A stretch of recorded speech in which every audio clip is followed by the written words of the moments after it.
हम किस कारण से गए कि मेरी पत्नी 2012 में एक साल वो एक अंतर्राष्ट्रीय प्रोग्राम के अनुसार वो पाकिस्तान में थी।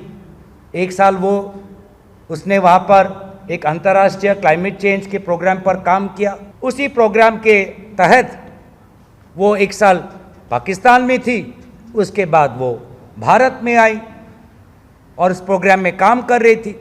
वहाँ जाकर हमने उनका जीवन कैसे था, जीवन कैसे कटाया, कहाँ वो रहती थी, कैसा उसका जीवन था, कैसे एक व्यक्ति जो विदेश की है आसिया में आके पाकिस्तान जैसे देश में कैसे अकेले रही, उससे सीखा।